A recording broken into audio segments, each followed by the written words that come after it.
بەلێشاوی دەرکردنی کرێکاران لە سەرکار و پەرسەندنی دیاردەی بێکاری و لاوازی بیمەکردن و نەبوونی گرێبەستی کار وای کردووە ڕێژەی بێکاری لە عێراق و هەرێمی کوردستان بۆ ئاستێکی مەترسیدار بەرز بێتەوە. لە راپۆرتێکیشدا کە لەلایەن ڕێکخراوی ئاشتی و ئازادی و ڕێکخراوی فریاگوزاری میلی نەرویجی بڵاو کراوەتەوە دەرکەوتووە لە ساڵی 2014 بەدواوە ڕێژەی بێکاری بەرز بۆتەوە و لە چەند مانگی ڕابردووش 120 تێپەڕاندووە کە ئەمەش ئاماژەیەکە بۆ شکستهێنانی ژێرخانی ئابووری هەرێم. لە ساڵی 2012 بۆ ئێستا کارمان کرد لەسەرەوەی کە ئایا ڕێژەی بێکاری بەرەو داکشان یا هەڵکشان چووە بەداخەوە بە نسبەیەکی یەکجار زۆر بەرەو هەڵکشان چووە.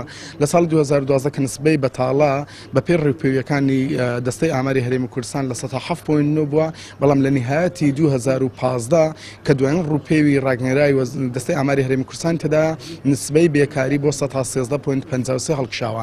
بۆ ساڵی 2016 و ئێستاش کە لەناو 2017 داین بەپێی بەدواداچوون تیمە مەیدانەکانی ڕێکخراوی ئاشتی و ئازادی و MPA نەرویجی گەیشتون تەو نەتیجەی کە نسبەی بەتاڵە لە هەرێمی کوردستان و عێراق لە 120 بۆ 25 تێپەڕی کردووە. نەبوونی بەرنامەیەکی تۆکمەیە لەلایەن حکوومەتی هەرێمی کوردستان بۆ وەگەڕخستنی تەواوی هێزی کار لە هەرێمی کوردستانە. سندیکای کرێکارانیش هۆکاری بەرزبوونەوەی بێکاری بۆ قەیرانی دارایی و لاوازی کەرتی تایبەت دەگەڕێتەوە. هاوکات ئاماژە بۆش دەکەن دروستبوونی ئەم دۆخە بە سندیکات چارەسەر ناکرێت، بەڵکو دەبێت حکوومەت و لایەنەکان پلانێکی تۆکمەیان بۆ بنبڕکردنی بێکاری لە هەرێم هەبێت و ژیانی هاوڵاتیانیان لە مەترسی ڕزگار بکەن. ئێمە بە پێی یاساکان ڕۆین ئەوەی ئەڵێک چێژەی کرێکارەمە کێشەیەکی عامە بۆ هەمان کێشەیەکی داکەوتەیە، بەڵام ئەو کرێکارانەی کە دەکاردان و ڕوبەڕووی شێشە و گرفتەکانی کارکردن ببنەوە ئەگەر